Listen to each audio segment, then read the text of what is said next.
podcast with our host, Julie Riga. Julie, this is something different, and it's the Stay on Course podcast. So I'm just going to throw it right to you. Thanks. Thanks, Neil. Thanks for having me. And thanks, Scott, for joining us today. It is totally different. I'm not used to having a co-host.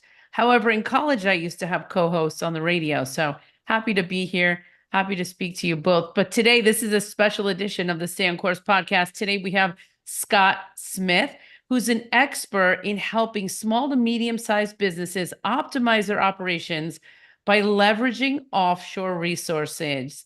And so today we're going to talk about what it takes and what are the ingredients for success in managing outsourced teams.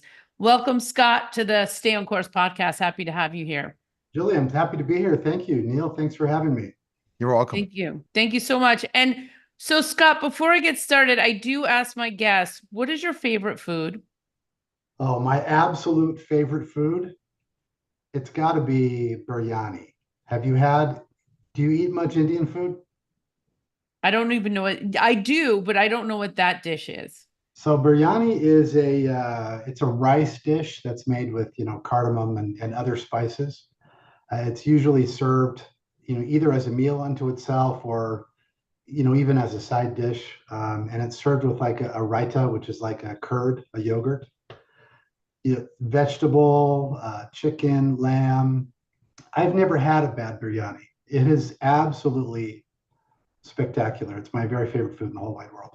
All right. Well, we have to go try that, Neil. Put that down on your Oh, list. Oh, yeah. So when I come see you in Florida in September, I think it's coming more and more to fruition than because I got to leave Pittsburgh when it gets cold. I've been back in Pittsburgh after a year, and I don't want winter again. That's when I was in Texas. So yeah, we're gonna definitely make this happen. Well, there you go. And Scott, tell us a little bit about your consulting company, and then let's get into these ingredients for success. Sure. So Akata Consulting is focused on, as you said at the beginning, helping, especially smaller to mid-sized companies improve processes, make changes, reduce costs, improve their service to their customers, primarily through involving outsourcing offshore resources. Amazing, amazing. So with that and managing these outsourced teams, give us a couple of ingredients for success to help these teams be high performing.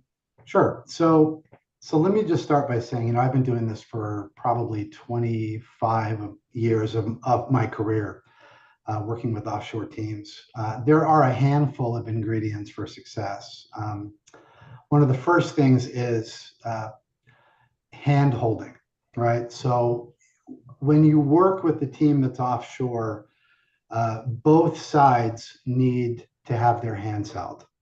And I can't overstate how important that is. It means, being with the client team every step of the way, being with the offshore team every step of the way, guiding where needed, or even just being available in the background, right? Hand holding is critical from inception to execution of the plan. If there's concerns, no matter how small, our goal is always to be there to support the customer, but also to be there to support the offshore team. So, instructions, very specific processes, specific goals and targets that you're trying to reach. Every customer is different, right? Every customer has different needs or different things that they're concerned about. So getting to know what those needs are, assessing and analyzing, and then being able to address what those needs are. Once we identify and evaluate, we can address what those are, and then we develop a specific plan. That's where the hand-holding comes in, because then we know, when to let go, or how tightly to hold on, if that makes any sense. Yeah. Well, you know what? I'm gonna just jump in. He's a guru because guess what? I've had offshore teams in my career. First India, then the Philippines, but this involves people that I had work for my marketing company. And it was such a challenge. It was not easy. And you have to build a certain trust with someone overseas that you can really, really trust in the process. because if you don't, you're going to get burnt, especially the Philippines and India. And there's no knock against those countries. It just means you need somebody who really does that. So my question for you, Scott, is you must not just stay in your office in your town. You must be out there physically meeting these people Right. to build this kind of trust. Neil, absolutely. That's really critical. That's part of the whole hand-holding. And hand-holding is kind of a big way to say that, but I can break it down into a little bit of a smaller chunk and say partnership, right? So a lot of people see an offshore team, they refer to them as vendors, right? I don't do that. I see them as partners, and not everybody in the outsourcing world agrees with that. But for me, I think it's critical because it creates a distinction for the customer company. So if I'm working with a client, it makes a distinction for that client. The company that they're working with offshore becomes their partner, becomes an extension of them. And it's critical to connect that offshore team back to the client, or at least help them to feel like they're connected back to the client. From in every process that you can, from the sales process to the customer service process to the production process to whatever it is that you have the team working on. If that team feels like they are connected back to the customer, they're going to feel that partnership, and you as the client are going to see a significantly better result. And that's where that I talk about hand holding. That's where that hand holding really comes in, because when I travel, and Neil, I don't want to leave this hanging out there, but you mentioned not just sitting here in the office. No, I go to India. That's part of our package. Is we travel to wherever the customer or the offshore team is, and where the customer is going to work. I will go. I sit with that team there. I sit with the representative from the company, and I make sure personally that things are going the way that they want them to go. And then I'll back off a little bit and give you a little bit of room to work with your offshore team. But I don't go away. I just kind of move into the background, and I pop in and I get reports from the offshore team and make sure that you are doing the things that they need you to do so they can be successful. I meet with you to make sure that they are doing the things that you're expecting them to do so that you can be successful and that your customers can be successful. And then I swoop in and we make changes and fix things and tweak things as needed. Amazing. So hand-holding is the first ingredient. Scott, tell us what the second ingredient is. So I actually touched on this a little bit, Julie, with the hand-holding, and that really is a personalized focus. So I don't know how a client's going to need their hands held or how the offshore team is going to need their hand held unless we identify, evaluate, and get ready to address whatever the need is, right? So Neil, I'll use you as an example. If you have a specific need, work that you want to have done offshore, I need to know what that is, right? And it may not even be the work that you think you want to have done offshore. I want to understand what need you really have. So I will sit down and talk, we'll meet, we'll go through processes, we'll try to get to the end result of what it is that you're trying to accomplish.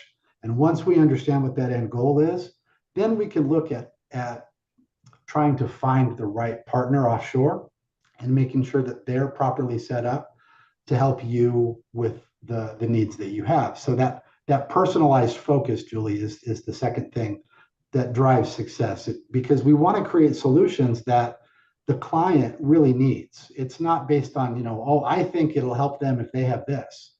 Yeah. My opinion, I mean, that's fine. It's my opinion. I'm allowed to have it, but I'm not necessarily right. I need to work with you to help you understand, and to help me understand what you need to have accomplished.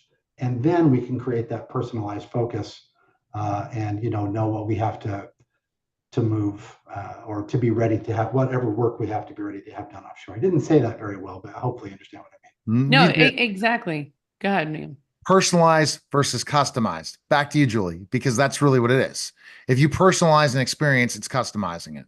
It's not something where we have a system in place. This is how we do things.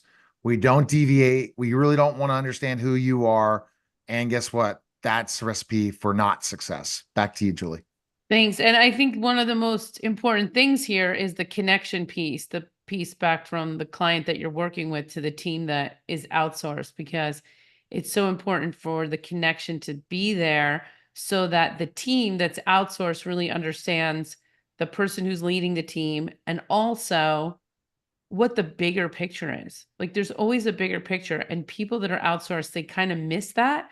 So being able to communicate in a way for them to understand that there is a bigger picture to what they're doing and they are contributing to good in some way. So making Well, sure and that that's so often, sorry, Julie, let me just step on you there. That's so often missed because people, when they outsource work, they don't take the time to make sure that the team on the other end really understands why they're having them do what they're having them do. Yeah.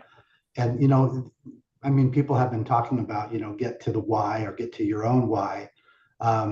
That's really important, even for the team offshore. If they understand why you're having them do the things that they're doing, you're going to find innovation that you didn't know could possibly happen, because these folks are smart, they're educated, they're strong, they're capable, they're technically savvy. And they may come up with automations that you never even thought of or never even occurred to you to seek or to ask for. So once they know why they're doing what they're doing and really feel like they're connected, they can absolutely transform the nature of your business. it's amazing. All right, Scott, our last ingredient for success. So because I got ahead of myself, Julie, it's that partnership. So when you truly partner with somebody, you have a stake in what one another is doing. And, it improves communication. It improves connection. It gives people kind of a buy-in to the success of the relationship. And that the team that we hire or that we bring in is going to give you their very, very best. And when you treat them like partners, then they really feel that direct connection. And that direct connection is going to drive success for the endeavor. Every single time, in all of the different teams that I have built over the years in several different locations, that has been one of the strongest ingredients for success. And once they feel like what they're doing matters because they feel like they matter to you, then you build relationships that really are, lifelong. It's not just a business vendor partnership. It really becomes personal. And you Yeah. build that friendship as well. It's not just a relationship, it's a friendship. Because ultimately, if you're in the consulting, the coaching, the solopreneur business, and even small business, if relationships are what drive sales and drive more customers, repeat customers, and referrals. Right, Julie? Exactly. I love all of this. I'm so excited about your business and what you're doing. The ingredients for success, hand-holding, personalization, and partnership in managing outsourced teams. Scott, tell us about your company and tell us the name of it and where it came from and where we can find out more about you and your business. Sure. Thanks, Julie. So the company is Akata Consulting. And the name Akata, the word came from the Hindi word for the arena, or like the wrestling ground, right? So you've all seen that quote by Teddy Roosevelt, right? That is the man in the arena. I think Brene Brown does a talk, and she refers to, or I think she even based a book on it, Daring Greatly, right? But Akata is that wrestling ground. It's a place of competition. It's the arena. And so the idea of Akata Consulting is that, we are your partners. We are going to help. We are there with you side by side in the arena. Business is a competition. It's something that, often the strong survive, right? It is the persistent that survive. And knowing that you have experience in your corner can make all the difference. Like I said, I've been in this specific particular industry for 25 years. And I have connections, all over the world, and the length and breadth of the whole country of India. I mean, there are so many people and so many cities and so many connections that I have been able to make over the course of my career. But that's where the name came from. And my website, akataconsulting.com, I would say it is spelled just how it sounds, but that may be challenging for people. So AKHADA consulting.com is our website. There's a link in there if people want to request more information, or there's even a phone number they can reach out. Somebody will answer and speak to them and talk to them about what their needs are or answer questions, whatever is required. Sounds, I mean, wow. Julie, just very interesting thing that we learned today for sure. Absolutely. Scott, thank you so much for being a part of the Stay on Course podcast. My pleasure, Julie. Thank you for having me, Neil. It's such a pleasure to meet you. Appreciate it. It was a special simulcast, the Neil Haley Show, and this